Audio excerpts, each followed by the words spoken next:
बिस्मिल्लाहिर्रहमानिर्रहीम। अस्सलाम वालेकुम नाज़रीन, पावर शो के साथ मैं हूं आसमा चौधरी। आज के प्रोग्राम में आपको खुशामदीद कहते हैं। विफाकी हुकूमत ने सिविलियंस के फौजी ट्रायल के हवाले से जो सुप्रीम कोर्ट का फैसला है उसमें एक अपील दायर कर दी है सुप्रीम कोर्ट में कि इस फैसले को कलअदम करार दिया जाए कि सिविलियंस का भी ट्रायल हो सकता है फौजी अदालतों में।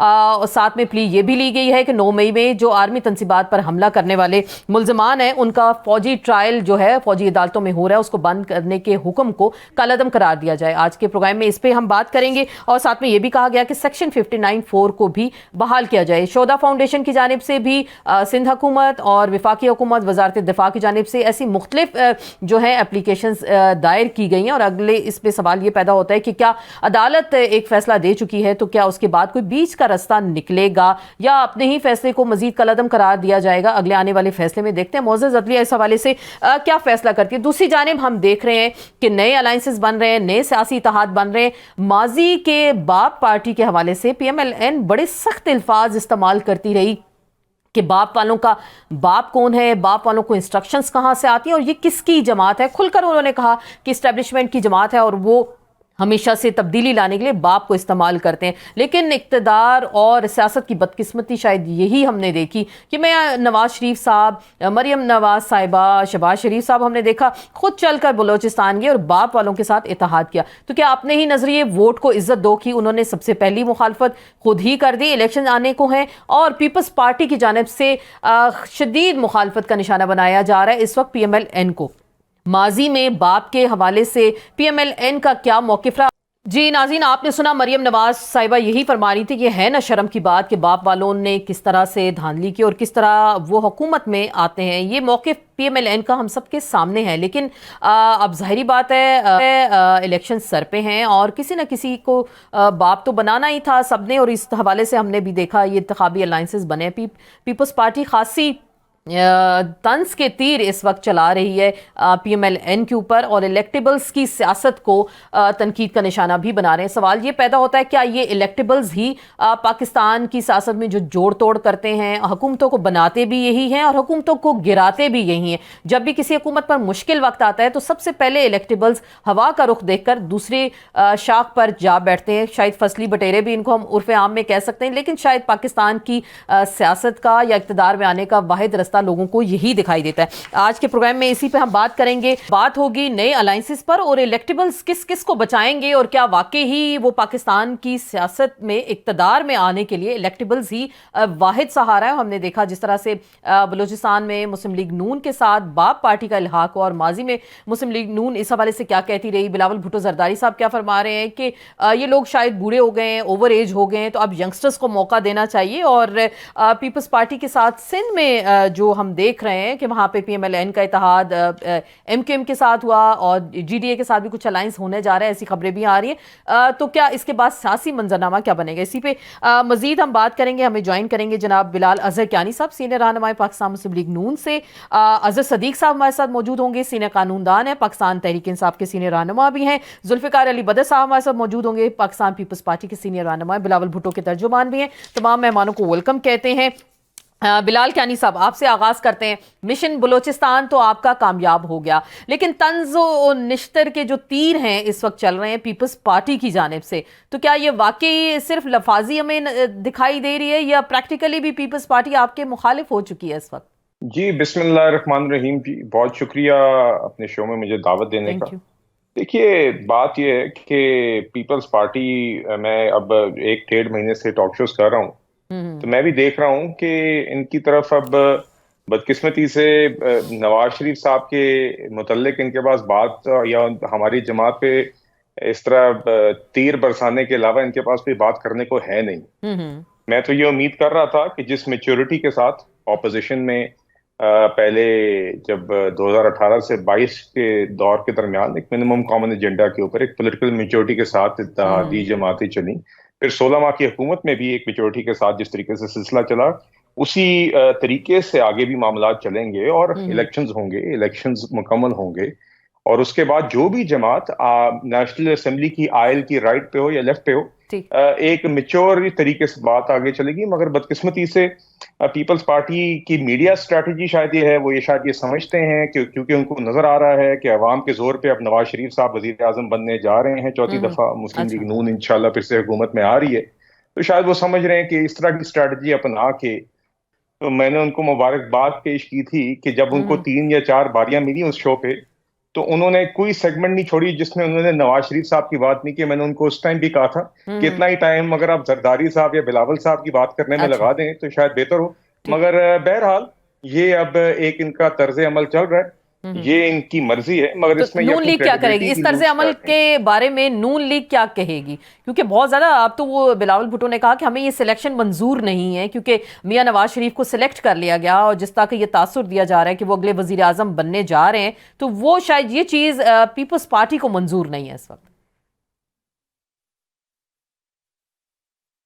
देखिए, बात यह है कि हर जमात को ने इलेक्शन लड़ना है, हर जमात का हक है कि वो अपना मुकदमा अवाम के सामने पेश करे। भाई आपके पास कोई बात है करने को, अगर तो आप अवाम के सामने पेश करें कि आप अवाम के मसाइल किस तरह। तो आप कह रहे हैं कि नून लीग को क्रिटिसाइज ना करें। बदर साहब, तो आपने सारी हमें वैसे फ्रैंकली इतना टाइम हमारे पास नहीं है।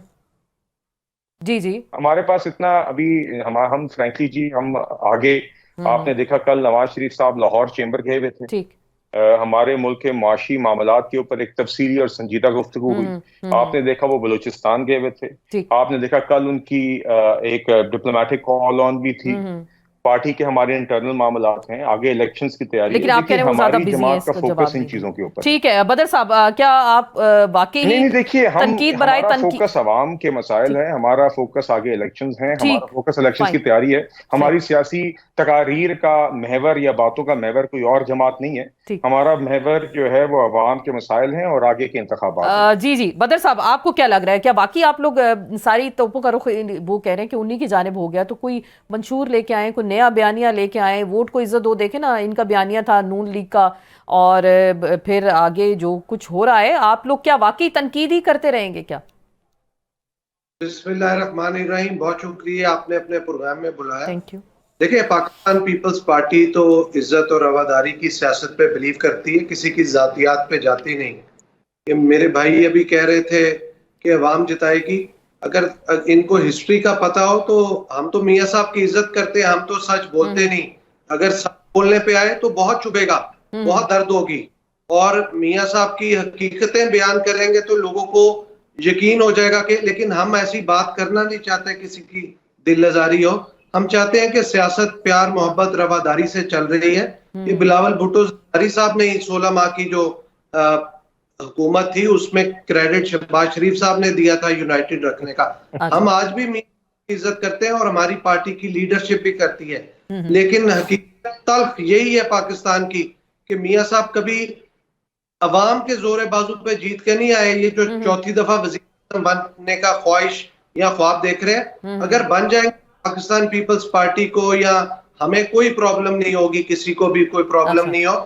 मियां साहब की किस्मत में लिखा है तो वो बनेंगे, हमें कोई प्रॉब्लम नहीं है। लेकिन बिलावल भुट्टो तो ये कह रहे हैं ना, 4 बार आप लोगों को आजमा चुके, तो आप यंगस्टर्स को आजमाएं, ये लोग बूढ़े हो गए, ओवर एज हो गए, तो इस पे फिर क्या कहेंगे? बिलावल भुट्टो जरदारी साहब ने तो अवाम से मुखातब होकर कहा है कि आप मुझे मौका दें। आपने जिधर और लोगों को मौका दिया है, लोगों को 2 दफा बनाएंगे या 4 दफा बनाएंगे, 1 दफा मुझे बनाए। ये अवाम के साथ अगर बात करना है, और मुस्लिम लीग नून के मेरे भाइयों को ये लगता है कि हम उन पे या बिलावल साहब उन पे तंज कर रहे हैं, तो ये सियासत को तंज पे नहीं लेना चाहिए, क्योंकि हकीकत बात यही है।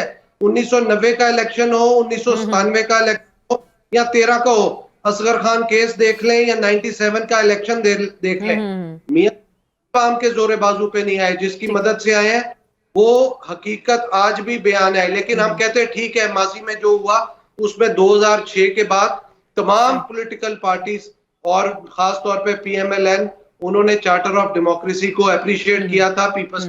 और लेकिन अभी जो कुछ हो रहा है वो तो हमें लग रहा है कि आप लोग एक दूसरे की शायद मुखालफत जो माजी की थी वो खुल के सामने आ रही है। मैं बिल्कुल ये आप मुझे जरा आगे जी मैं आपको थोड़ा सा बताऊं कि पाकिस्तान पीपल्स पार्टी एक इंडिपेंडेंट पार्टी है, पीपल्स पार्टी की अपनी आइडियोलॉजी है, पीपल्स पार्टी और नून लीग कभी भी इकट्ठे नहीं थे। यहाँ अलायंस में हुकूमत पीडीएम में तो सर हमें इकट्ठे नजर आए, महंगाई मार्च आप लोग इकट्ठा इस्लामाबाद लेके आए, बहन भाई बन गए बिलावल और मरियम, तो ये चीजें तो हमने देखी 16 महीने में। फिर भी एक दूसरे के साथ होगा अवाम के अंदर। अच्छा, एक दूसरे के मद्दे मुकाबले लड़ेंगे, एक दूसरे के इश्यूज के ऊपर बात करनी चाहिए। हम तो जातियात पे बात आप कह रहे हैं बात नहीं करेंगे, ठीक है। अजहर सदीक साहब, सर आपने भी दोनों पार्टीज की गुफ्तगू सुनी, अभी आपको क्या लग रहा है कि आज देखें हमने 16 महीने में तो यही देखा, बिलावल कह रहे थे कि शहबाज शरीफ उनके अंकल हैं और बड़े अच्छे तरीके से एक वर्किंग रिलेशनशिप हमें दिखाई दिया। अब ऐसा क्या आप देख रहे हैं कि दोनों जमातें एक दूसरे के मुखालिफ हैं, या वाकई सिर्फ जलसों में तकारीर की हद तक है, या उसके बाद फिर शायद दोनों इत्तेहादी बन जाए? आपको क्या लग रहा है? बहुत शुक्रिया। देखिए, एक बात तो वादे तौर पर आ गई है, जहां तक पाकिस्तान पीपल्स पार्टी की जमहूरी जद्दोजहद की बात है तो इसमें कोई शक नहीं है कि जुल्फकार अली भुट्टो से लेकर मोहतरमा बेनजीर भुट्टो तक जितनी जमहूरी जद्दोजहद पाकिस्तान पीपल्स पार्टी ने की है, किसी ने नहीं की है। हाँ, आगे चलते हैं। अगर आप ये कहना चाहें कि 75 सालों में इन सियासी जमातों ने मुल्क को क्या दिया है, तो कुछ नहीं दिया। जातियात की जंग है, मफादात का फायदा है। इन दोनों ने चाहे लूट मार हो या मुल्क की तबाही के जिम्मेदार हो, ये इनको गिरबानों में खुद झांकना है। अब तारीखी तौर पर देखिए, ये तो हर एक को पता है कि नवाज की जो है वो एस्टेब्लिशमेंट पे घोड़े पे चढ़ के आए, ज़ियाउल हक उनके रूहानी बाप थे। ये तो रिकॉर्ड की बातें है ना। और अभी आप रिसेंटली अगर आप देखें, लंदन में थे तो उन्होंने कहा जी मैं लिख के देता हूं कि मैं वजीर आजम बनूंगा। वोट को इज्जतों का बयानिया लगाया, जनरल बाजवा का पता नहीं क्या से क्या करना था, जनरल फैज का क्या करना था, फिर वो भी याद रह जाए कि कारगिल के अंदर बैठकर क्या कहा था, पाकिस्तान आर्मी के बारे में रोग आर्मी, फिर आपने सिरल अलमेडा देखा, फिर आपने गुलभूषण यादव देखा। ये तो मेरा पाकिस्तानी शर्म से डूब भरने का मकाम है हम लोगों का। यहाँ वो लोग जो चले हुए कारतूस है, यानी पिछले 40 सालों से ये सियासी जमातों ने दिया गया मुल्क को। यानी वो अच्छा क्या रह जाता है, मोटरवे बना दिए। ओ भाई, मोटरवे अगर इंडिया ने भी बनाए होते तो इंडिया आगे क्यों चला गया? पिछले क्या किया? आईटी को आगे लेके गया, तालीम को आगे लेके गया। बता दे कोई ऐसा काम किया? इन्होंने तो तालीम भी गरीब लोगों की छीन ली। इन्होंने पंजाब एजुकेशन फाउंडेशन, मुझसे क्या क्या पूछती है आप?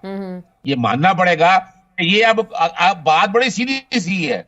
और मैं पाकिस्तान पीपल्स पार्टी को दावत दूंगा, पाकिस्तान मुस्लिम लीग नून तो दावत देने भी नहीं चाहिए उन्हें। वो ना जमहूरी जमात है, ना जमहूरियत पर यकीन रखती है, ना उनकी इतनी कैपेसिटी है। नजर आ रहा है कि वो एस्टैब्लिशमेंट के घोड़े पे चढ़ के आ रही है जो मुल्क के साथ। तो आपको लग रहा है फैसला हो गया? फैसला हो गया, अगला इक्तदार इन्हें ही मिलना? आपको लग रहा है ये फैसला हो गया? मैं बताऊं आपको, बड़ी सीधी सी बात है। ये फैसला जिन्होंने किया है, जिन्होंने ऑपरेशन किया, जिन्होंने फैसला किया, ये वो लेके आ रहे हैं ना। अच्छा, ये तो आवाम ने निकलना है। आज भी बैठे हैं, अगर कहें साफ शफाफ इलेक्शन करे, और पाकिस्तान पीपल्स पार्टी यकीन करेगी साफ शफाफ इलेक्शन के ऊपर। लेकिन यही वजह ये है कि नवाज शरीफ हमेशा ऐसे नहीं खेलता, वो हमेशा एस्टैब्लिशमेंट के घोड़े पे चढ़ के आता है। लेकिन अगर इस दफा साफ शफाफ इलेक्शन हो गया तो पाकिस्तान मुस्लिम लीग नून की जमानतें जब्त हो जाएंगी। चले मैं पूछ लेती हूँ, अगर साफ शफाफ इलेक्शन अगर हुआ, अजहर सदीक साहब, अगर हुआ, क्योंकि हमने देखा पाकिस्तान में आज तक कोई भी साफ शफाफ इलेक्शन हमें दिखाई नहीं दिया। बिलाल कियानी साहब, मैं एक बता दूं आपको। नहीं, जी जी जी नहीं, एक बार बता रहा हूं, सिर्फ एक बात जी फरमाइएगा। 2018 में इमरान खान साहब आए, ख्वाजा आसिफ साहब कहते हैं अप्रैल 2019 में हमसे राब्ता हो गया था।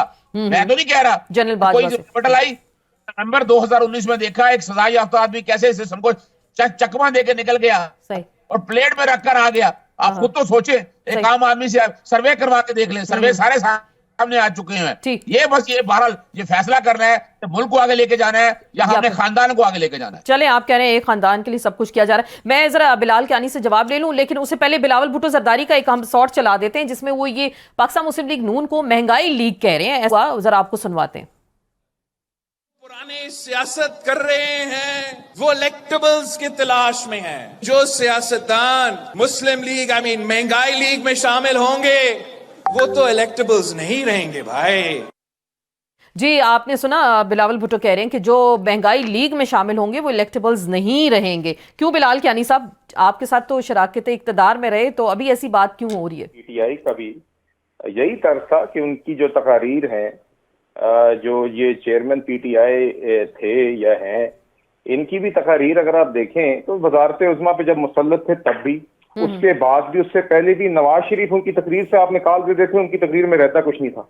आज ये भी यही हरकतें कर रहे हैं। ये अगर इनका चॉइस है कि अगर सारा कुछ कर करा के उनका मकसद यही है कि इनको रेप्लिकेट करना, तो अपना शौक पूरा करें। और देखिए दूसरी बात, हम अवाम के जोर के ऊपर बिल्कुल हम इंशाल्लाह हम पुरुमीद भी हैं, कॉन्फिडेंट हैं कि इंशाल्लाह पाकिस्तान मुस्लिम लीग नून ये इलेक्शन जीतेगी और इंशाल्लाह वजीर आजम नवाज शरीफ साहब चौथी दफा बनेंगे।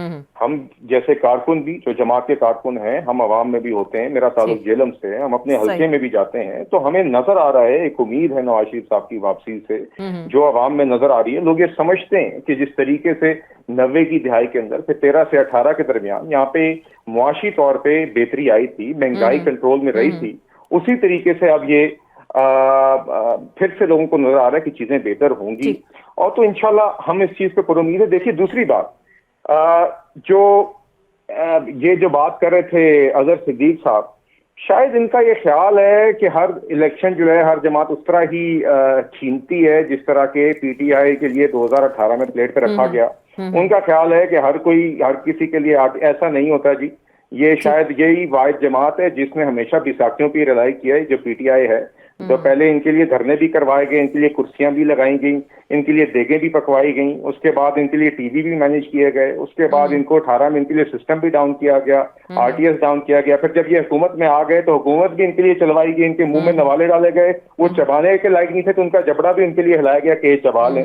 तो उनका ये ख्याल है हर कोई इस तरह होता है। दूसरी बात, ये जो बातें कर रहे हैं ना कि फलाने घोड़े पे और फलाने घोड़े पे, तो मैं आपको सिर्फ पिछले साल की मिसाल सुन लें, इनके ही लीडर की मुंह की जुबानी जो उन्होंने कैमरे पे कही है कि जिस शख्स को पहले ये ब्लेम करते थे कि उसकी वजह से इनकी हुकूमत गई, उसी शख्स के साथ एक सदर की ब्रोकर्ड मीटिंग के अंदर उसी शख्स के कहने के ऊपर उन्होंने फिर पंजाब और केपी की असेंबलियां तहलील की। अपने मुंह से उन्होंने कहा कि उन्होंने उनके कहने पर असेंबलियां तहलील की। तो देखिए क्या वोट की इज्जत, क्या घोड़े, ये घोड़ों की सवारी ये बैसाखियों पे चलने वाले थे।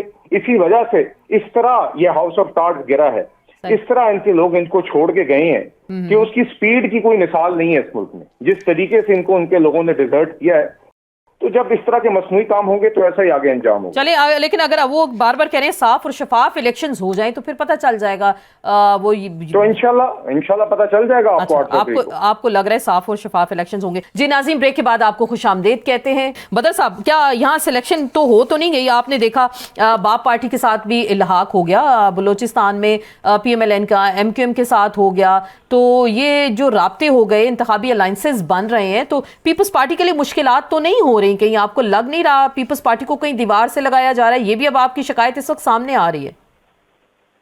नहीं, पीपल्स पार्टी को इससे कोई प्रॉब्लम नहीं। देखे, ये किसी भी सियासी जमातों का आपस में ये जमहूरी हक है कि वो सियासी तौर पे किसी भी दूसरी जमात के साथ इल्हाक करें।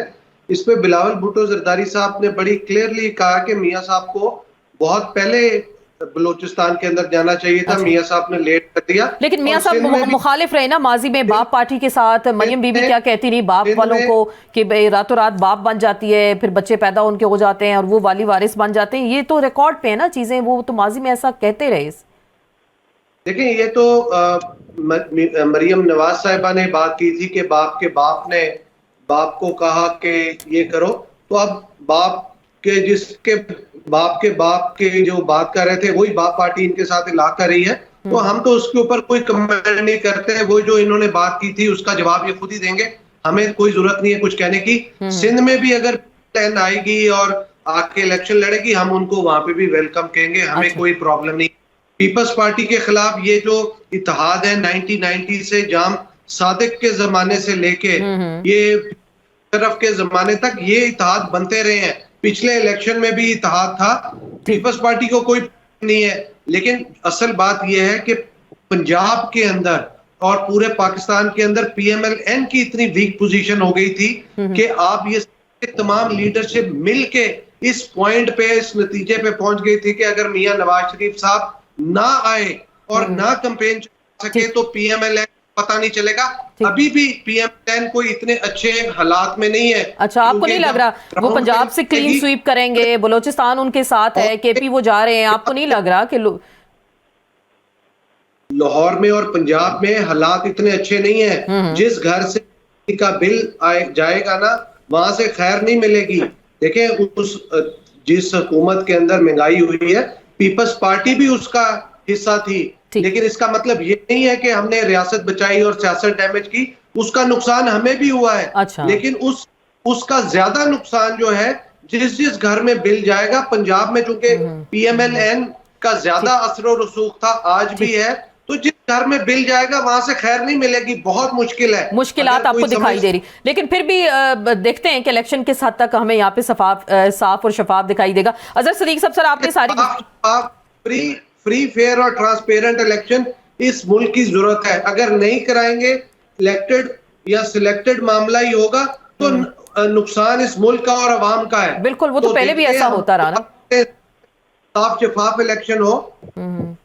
चले, साफ शिफाफ फेयर एंड फ्री की जो बार बार बात हो रही है, अजहर सदीक साहब आपको लग रहा है इलेक्टेबल्स की सियासत एक बार फिर हम सुन रहे हैं, तो क्या इलेक्टेबल्स ही इक्तदार में आने का एक वाहिद सहारा होते हैं? आप उनको साथ में लाएं और अपनी गवर्नमेंट बनाएं, लेकिन यही इलेक्टेबल्स होते हैं जब जरा सा हवा का रुख चेंज होता है, सबसे पहले यही धोखा देते हैं। ये फसली बटेरे होते हैं, इधर से उधर उठ के दूसरी शाख पे जा पहुंचते हैं। MQM ने आपके साथ ऐसा किया, बाप वालों ने आपके साथ ऐसा किया, तो आप तो अच्छी तरह से बता सकते हैं, आप तो इलेक्टेबल्स के डसे हुए हैं, तो क्या वाकई इलेक्टेबल्स वाहिद सहारा है पाकिस्तान की सियासत में? बहुत शुक्रिया। देखिए, एक तो बात बड़ी वाज़ेह है कि पाकिस्तान तहरीक इंसाफ ने अगर इलेक्टेबल को अपने साथ रखना होता तो तहरीक अदम एतमाद से पहले उनके पांव पकड़ सकती थी, उनके मिन्नते तरले हो सकते थे, उनके घरों में जाकर बैठा जा सकता था। ये तय कर लिया था कि इस मुल्क को आगे लेके जाना है। और जो लेकिन इलेक्टेबल्स को भी तो आप समझते हैं इशारा कहीं और से होता है। लगाया। अच्छा, मैं असल में भूल गया, वो वोट को इज्जत दो का बयानिया नवाज शरीफ ने लगाया था। मैं समझ रहा शायद पता नहीं वो अपना कोई अमरीकी सदर ने लगाया था।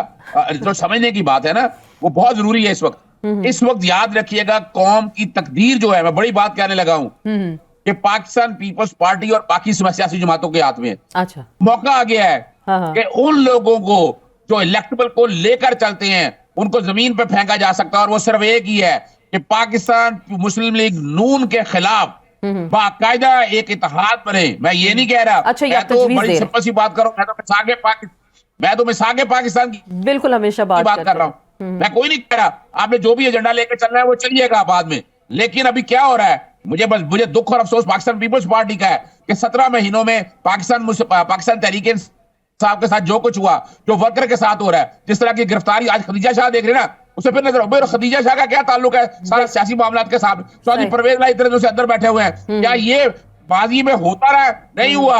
इस तरह लोगों के घरों में बैठकर यानी जलसे तो करने नहीं दिए जा रहे। कौन कह रहा है यहाँ पर? तो यहाँ तो फील्ड ही नहीं मिल रही, लेवल प्लेइंग फील्ड की तो बात की बातें हैं। ये मौका ऐसा आ गया है, अगर चाहती हैं कि सियासी जमातें इस हथकंडे से निकल सके, मुल्क में जमहूरी निजाम आ सके, मुल्क आगे जा सके, तो इनके पास आज ये सुनहरी मौका है।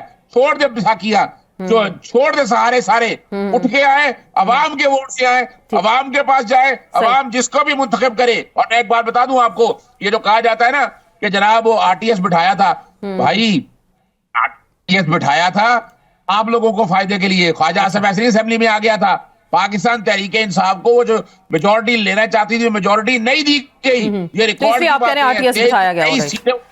है।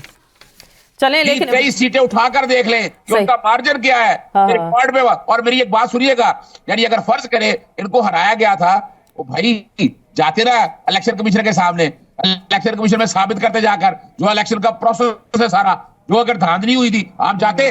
आपको पता है पाकिस्तान तहरीक इंसाफ ने 4 हलकों के लिए कितनी बड़ी कुर्बानी दी थी। सुप्रीम कोर्ट में मामला गया था, फिर जाके सेटल हुआ था। पाकिस्तान तहरीक इंसाफ ने धांधली के खिलाफ उसी के बाद इलेक्शन एक्ट नया बना था। बिल्कुल पाकिस्तान तहरीक इंसाफ की जदोजहद बहुत बड़ी है। चलें, बिल्कुल इनकी कोई नहीं है। आप कह रहे हैं कि कोई जदोजहद। मैं पूछ लेती हूँ बिलाल कियानी साहब से, वो कहते हैं वो नजरियाती जमात है, पीपल्स पार्टी कहती है वो नजरियाती जमात है। बिलाल कियानी साहब, ये जो आपके लीडर पे लाडले की छाप लगी है, मैं नहीं कह रही, आपके सियासी इत्तेहादी भी हैं पीपल्स पार्टी वाले या आपके मुखालिफ भी हैं, वो इस तरह की बात कर रहे हैं, तो ये लाडले की छाप जो लग गई है, क्या इसको धो पाएंगे इस दाग को? क्या कोई दाग है ही नहीं जी। देखें, एक सियासी अभी एक इलेक्शन का कंपटीशन है। मैंने आपसे पहले ही कहा पीपल्स पार्टी ने एक निहायत ही गलत और पॉलिटिकली इमेच्योर फैसला लगता है किया है कि शायद वो अपनी मीडिया स्ट्रैटेजी पे सारी नवाज शरीफ साहब पे बात करेंगे।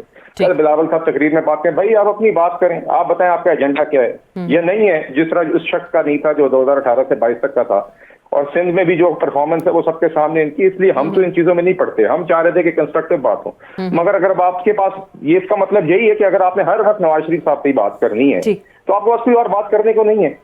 और देखिए इसलिए कोई ना छाप है ना इनके कहने से कोई छाप लग जाती है। अच्छा। इनके कहने से चीजें होनी होती तो सिंध पे हालात कुछ और होते। देखिए दूसरी बात यह है कि ये जो तीसरे साहब बैठे हुए पीपल्स पार्टी के हैं और ये जो एक मौसूफ है, उनके नीचे मैं आपके इस पे शो पे देख रहा हूँ कि तज्जियाकार लिखा हुआ है। तो देखें, for the sake of fairness for audience, ये वाज़ेह तौर पे लिखा होना चाहिए कि पीटीआई के नुमाइंदे हैं इस शो पे, because that is what he is. Otherwise I think it's a case of misleading your audience.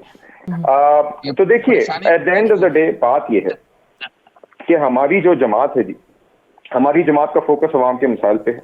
हमारी मंशूर कमेटी कायम हो गई है, हमारे टिकटों की दरख्वास्तों का अमल जारी है, आगे टिकट्स के एप्लीकेंट्स के इंटरव्यूज होंगे, हमारी बाकायदा कैंपेन होगी। ये हमारी जमात का बुनियादी फोकस ये। चलिए आप कह रहे हैं ये सब ठीक है, ये नहीं है कि बिलावल साहब क्या कह रहे हैं, पीटीआई क्या कह रहा है, और ये बदकिस्मती है कि पीपल्स पार्टी के पास कोई और बात नहीं है। मैं उम्मीद कर रहा था कि एक मैच्योर डिस्कशन होगी, ये आके बताएंगे कि आगे अवाम के लिए क्या करेंगे, आप हमसे उस पर बहस करते हैं। ठीक या ये क्या मैनिफेस्टो देना चाह रहे हैं, या इनका क्योंकि हमने अभी तक देखा नहीं ना ऐसा, अभी तक ऐसा कोई माहौल नहीं बना, यही क्योंकि रोजाना इसी तरह की तकरीर है और पीपल्स पार्टी की जानिब से ऐसी बातें हो रही हैं। क्यों बदर साहब, ये फेयर डील है जो इस वक्त पीपल्स पार्टी की जानिब से हो रही है, क्या लेके आएंगे कौम के लिए, क्या बता रहे?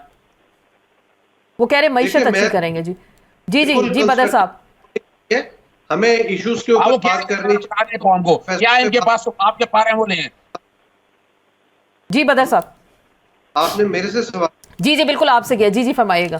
तो हमें कंस्ट्रक्टिव बात करनी चाहिए, इश्यूज पे बात करनी चाहिए। हमें इस पे बात करनी चाहिए कि पाकिस्तान पीपल्स पार्टी ने 2013 में टापी गैस पाइपलाइन का जो मुआहिदा किया, फिर ईरान पाकिस्तान गैस पाइपलाइन का किया, सी पैक का किया, आज तक वो प्रोजेक्ट्स कंप्लीट क्यों नहीं हुए? अगर पाकिस्तान गैस पाइपलाइन कर लेती हमारे बाद आती हुकूमत, और पाकिस्तान के अंदर इंडस्ट्री को, हाउस होल्ड को सस्ती गैस मिलती, इंडस्ट्री को मिलती, बिजली सस्ती बनती, आपका प्रोडक्ट सस्ता बनता, कंपेटिटिव पे बाहर जाता, एक्सपोर्ट होता, बाहर से अच्छी फॉरेन रेमिटेंस आती, आज जो मुल्की मिसाइल है ना होते, तो हम बात करने को तैयार है। बात करें, पाकिस्तान की ट्रांसफॉर्मेशन पे बात करते हैं, ठीक, जिस एजेंडे पॉलिटिक्स पे कहते हैं, इकोनॉमिक्स पे कहते हैं, सोसाइटी पे कहते हैं, एनवायरनमेंट पे कहते हैं, टेक्नोलॉजी, लेकिन बात नहीं होती। हमने सिर्फ बयानबाजी देखी, वो अभी भी ये जारी है और शायद इलेक्शन तक ऐसा ही रहेगा। ये इलेक्शन का जो माहौल इस वक्त बन रहा है, मेरे पास वक्त की कमी पे भी ठीक, पाकिस्तान के अंदर जो है, यहाँ पे पाकिस्तान के लिए फर्क कानून है, सारे पाकिस्तान के लिए, और चंद लोगों के लिए फर्क कानून है। बात यह है कि हमें तो कंस्ट्रक्टिव बात करनी है कि पाकिस्तान को ट्रांसफॉर्म कैसे करना है। सर कर लेते, आप लोगों को भी मौका मिला, इनको मौका मिला, लेकिन बदकिस्मती से यहाँ ऐसा कभी होता नहीं। अवाम की तो कोई बात ही नहीं शायद होती ना। मेरे पास वक्त की कमी। आखिरी बात अजहर सदीक साहब, आपको क्या लग रहा है अगली हुकूमत किसकी बनने जा रही है? क्या आप लोग इलेक्शन से बाहर होंगे, बल्ले का निशान नहीं होगा, आपके लीडर जेल में होंगे, डिस्क्वालिफिकेशन होगी, आपको क्या दिख रहा है?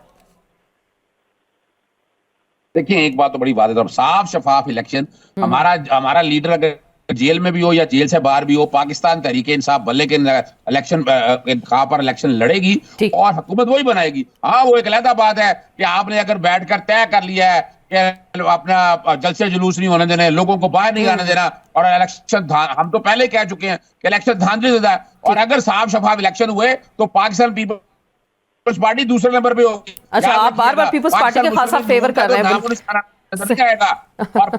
और बाकायदा इनकी जमानतें जब्त हो जाएंगी अगर साफ शफाफ इलेक्शन हुए। चले, बहुत बहुत शुक्रिया। मेरे पास वक्त की कमी है, मेरे पास वक्त की कमी की जा सकती है। बहुत बहुत शुक्रिया अजहर सदीक साहब, बिलाल के, जुल्फिकार बदर साहब, तमाम मेहमानों का शुक्रिया। और अगर एक ही मुतालबा है कि फेयर एंड फ्री इलेक्शंस हो जाते हैं तो वही पाकिस्तान की मईशत को और पाकिस्तान के जो सियासी और ज़मीनी हक़ाइक़ उनको बेहतर तरीके से आगे मामला जा सकते हैं। बात होगी फौजी अदालतों में सिविलियंस के ट्रायल के हवाले से, और फौजी अदालतों में सिविलियन का ट्रायल रोकने के हवाले से पटिशन कोर्ट में चली गई है। फैसले को चैलेंज किया गया। गया। आर्मी तनसीबात पर हमलों के मुल्जिमान का ट्रायल फौजी अदालतों में ना करने का फैसला कलअदम करार दिया जाए। वजारत दिफा का यह मौक़िफ़ है। ऑफिशियल सीक्रेट एक्ट और आर्मी एक्ट की कलअदम करार दी गई है। सेक्शन 59(4) को बहाल किया जाए।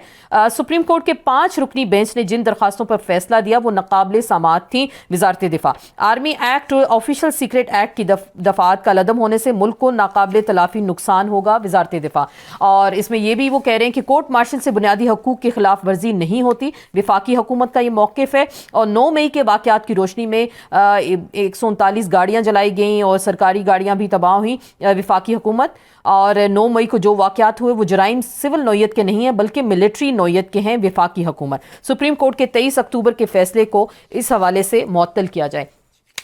इसमें हम अपनी गुफ्तगू का आगाज़ करेंगे और सीनियर लॉयर्स हमारे साथ मौजूद होंगे, उनकी हम राय लेंगे। आबिद ज़ुबैरी साहब हमारे साथ मौजूद होंगे, साबिक सदर हैं सुप्रीम कोर्ट बार एसोसिएशन के। मुनीर कादिर साहब हमारे साथ मौजूद होंगे, सीनियर लॉयर हैं, सीनियर कानूनदान भी। आपको वेलकम कहते हैं दोनों मेहमानों को। आबिद ज़ुबैरी साहब, ये जो अभी शोधा फाउंडेशन भी चलेगी कोर्ट में, वजारत दिफा, विफाकी हुकूमत, मुख्तलिफ पिटिशन हम देख रहे हैं, आपको क्या लग रहा है? अब ये इंट्रा कोर्ट अपील भी दायर कर दी, तो आप इस हवाले से हमें कुछ गाइड कर सकते हैं कि क्या कोर्ट फैसला करेगी? बिस्मिल्लाहिर्रहमानिर्रहीम। देखिए, जब मैं सदर था सुप्रीम कोर्ट बार का अभी कुछ दिन पहले तक, तो हमने भी चैलेंज किया था। सुप्रीम कोर्ट बार एसोसिएशन की भी पटिशन थी, मैंने खुद केस आर्ग्यू किया था और उसके बाद कोर्ट ने अपना एक फैसला दिया, शॉर्ट ऑर्डर दिया, जिसके अंदर सेक्शन 2D जिसके अंदर ट्रायल होता था सिविलियंस को, उसको भी कलअदम करार दे दिया और कहा कि सिविलियंस का ट्रायल नहीं हो सकता। यही हमारा मुद्दा था और ये बयान किया। 4-1 से फैसला है, लेकिन जो 5वें जज थे उन्होंने अभी तक अपना नोट नहीं दिया उसके बारे में, जस्टिस याया अफरीदी ने, कि क्या उन्होंने भी उससे मुत्तफिक हैं या नहीं। तो जो एनीवे, तो ये फैसला आ गया। अब नेचुरली उसकी इंट्रा कोर्ट अपील हो गई प्रैक्टिस एंड प्रोसीजर लॉ के तहत, तो अब इंट्रा कोर्ट अपील हो सकती है।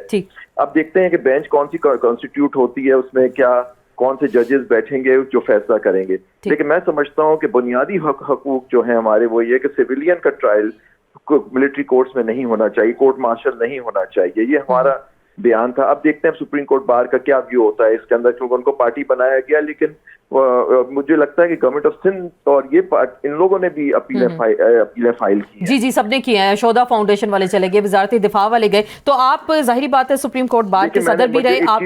मैंने एक चीज और भी सुनी थी कि डिफेंस, मुझे नहीं पता, वजारत दिफा ने और गवर्नमेंट ऑफ सिंध ने क्या एडवोकेट जनरल आ करेंगे, प्राइवेट वकील करेंगे, क्योंकि अभी फैसला आया है सुप्रीम कोर्ट का फैसला, जस्टिस फाइज ईसा का फैसला है कि प्राइवेट वकील नहीं, ये हुकूमत जो है प्राइवेट वकील नहीं एंगेज कर सकती अनलेस एडवोकेट जनरल या अटॉर्नी जनरल कहें कि वो उस काबिल नहीं है कि वो केस चला सकें। तो ये भी एक चीज दे। बिल्कुल, आपकी ये पिटीशन भी थी, तो आप क्या मजीद इसको फॉलो करेंगे या समझते हैं पहले वाला? अब मैं सुप्रीम कोर्ट बार का सदर नहीं, अब जो नई कैबिनेट होगी उनके ऊपर है कि वो क्या करते हैं। लेकिन बहसीत कानूनदान, जाहिर बात है आप एक सीनियर वकील भी हैं, तो आपका एक अपना मौक़िफ़ भी है, तो आप पेश होंगे। मुझे नहीं पता कि वो उसमें, क्योंकि देखिए एक पटिशनर नहीं था सुप्रीम कोर्ट बार के, और लोग भी, और उसमें और भी पटिशनर थे, और जहां तक मैंने सुना है, मुझे बताया गया कि उन्होंने हमारे जितने केस में जितने पटिशनर्स थे उनको रिस्पोंडेंट नहीं बनाया है, कि सिर्फ सुप्रीम कोर्ट बार को बनाया, और जो और वकला थे जो 3-4 पटिशनर्स और थे उनको शायद नहीं बनाई। मुझे बताया गया, मुझे सही से मालूम नहीं, मैंने देखा नहीं है।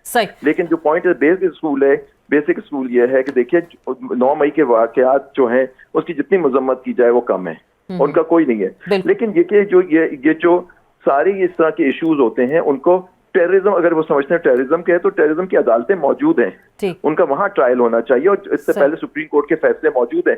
इवन जस्टिस फाइज ईसा, जब मैं सदर था सुप्रीम का हाई कोर्ट बार का, सिंध हाई कोर्ट बार का, आपको याद होगा 21वीं तरमीम में भी मिलिट्री कोर्ट्स बने थे, और वो कॉन्स्टिट्यूशनल अमेंडमेंट से बनाए गए थे और 2 साल के लिए थे, और उसको 2 साल की एक्सटेंशन दी गई थी। उस वक्त जस्टिस फाइज ईसा जो थे, हम लोगों ने चैलेंज किया था उस वक्त भी, और जस्टिस फाइज ईसा जो उस वक्त भी जज थे, वो माइनॉरिटी में आ गए थे, उन्होंने कहा था ये 21वीं तरमीम ही गलत है, ये हो ही नहीं सकते। तो वो जजमेंट्स भी मौजूद हैं, वो फुल कोर्ट फैसला था 17 जजों का, जिसमें मेजॉरिटी ने उसको अपहोल्ड किया था कॉन्स्टिट्यूशनल अमेंडमेंट को, लेकिन क्योंकि उसमें 2 साल का पीरियड दिया हुआ था, इस वजह से। तो ये देखिए, इसको अभी ये सब चले गए हैं, और यहाँ मुझे हैरानी ये है कि Sindh high court Sindh government भी गई है और जो हेड करते हैं हमारे साबिक बिल्कुल वो भी चीफ जस्टिस रह चुके हैं, उसमें तो वो जज थे। तो अब ये भी देखना पड़ेगा कि सिंध गवर्नमेंट ने किस ग्राउंड पे ली है, क्योंकि अब चीफ मिनिस्टर जो है हमारे साबिक जज बिल्कुल साबिक जज है, सही।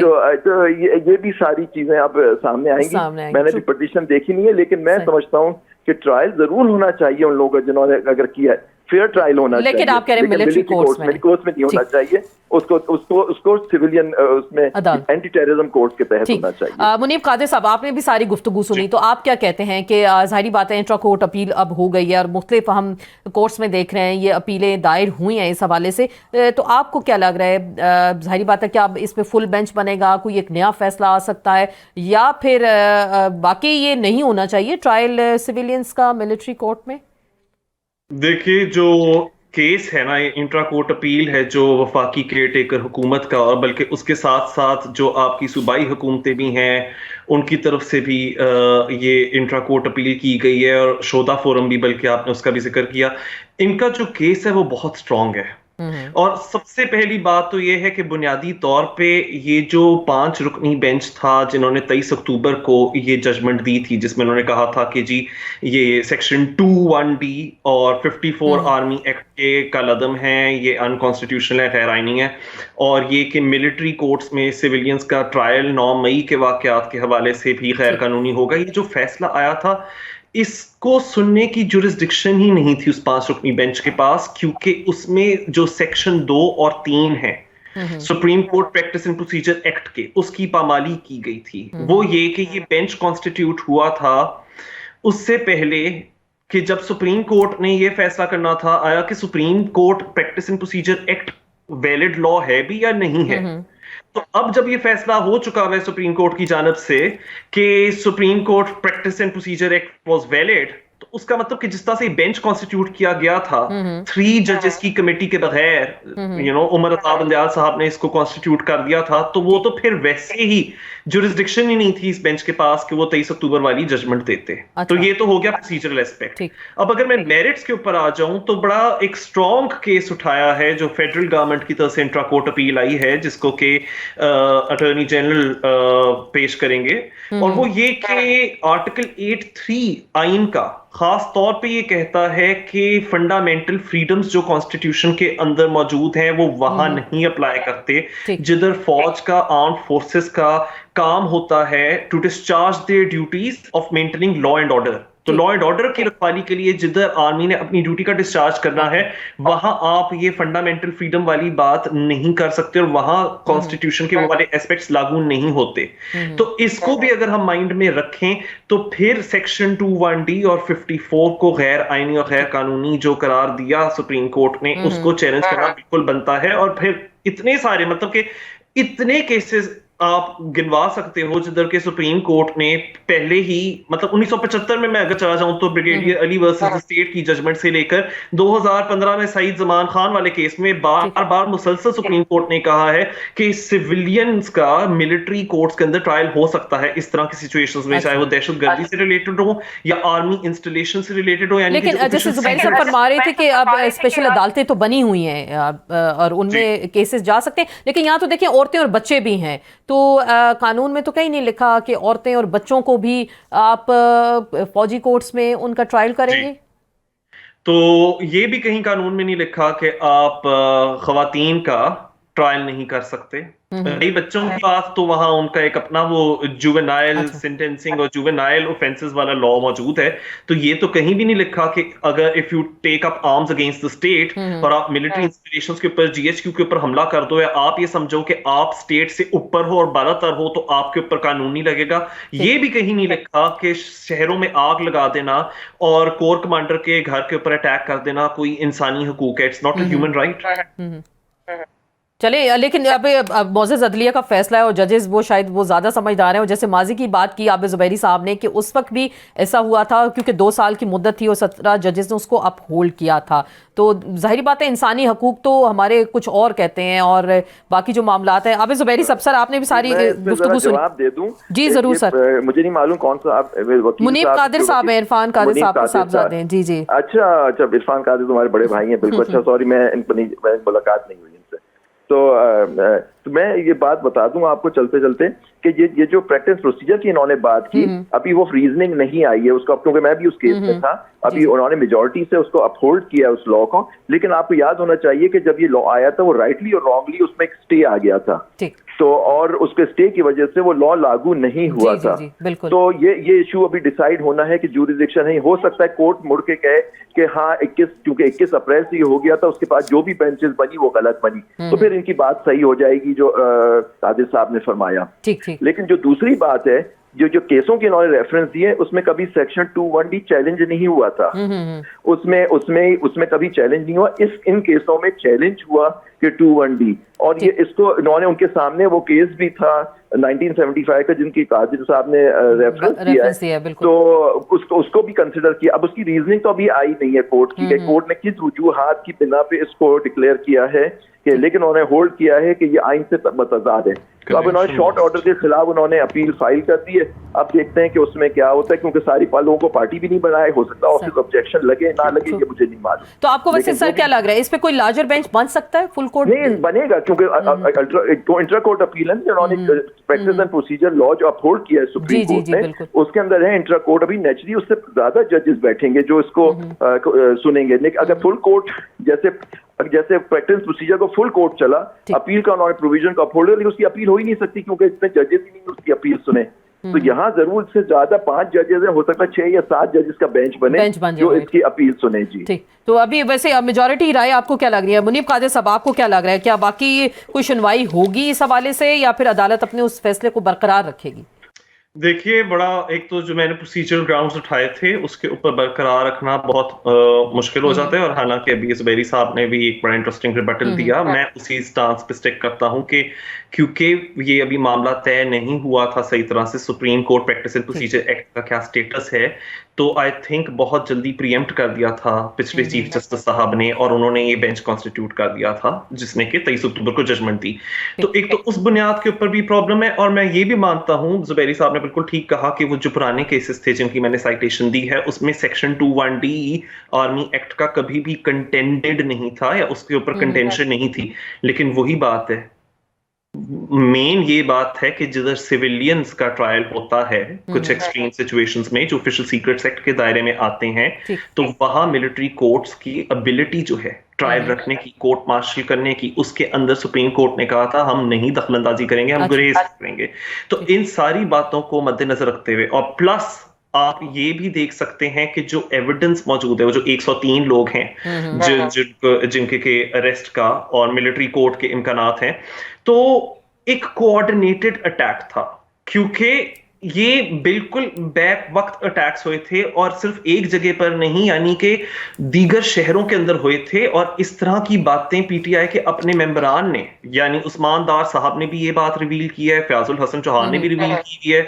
सो इसके ऊपर ये ऑफिशियल सीक्रेट्स एक्ट के दायरे में आता है। आपको लग रहा है? ठीक है, चलिए, बिल्कुल मेरे पास वक्त की कमी। आखिरी बात, जुबैर साहब वो भी ये कह रहे हैं कि ये ऑफिशियल सीक्रेट एक्ट में आता है। आर्टिकल 10 ने फेयर ट्रायल का हक देता है तमाम पाकिस्तान के शहरियों को, बुनियादी उनके हकूक की जमानत भी देता है। तो सिविलियंस तो चले, मिलिट्री का वो जो भी उनका रूल होता है उस पर तो जरूर वो अपनी कार्रवाई करते हैं। तो वाकई जो सिविलियंस का ट्रायल, अब जो 2 चीजें मिक्स हो गई, एक तो 9th में मिक्स हो गया और सिविलियन का ट्रायल भी इसमें आ गया, तो अब कैसे ये गंभीर सिचुएशन होगी? क्या अदालत के लिए मुश्किल मामला तो नहीं होगा क्या? मुझसे पूछ रही हैं? जी जी जुबैरी साहब।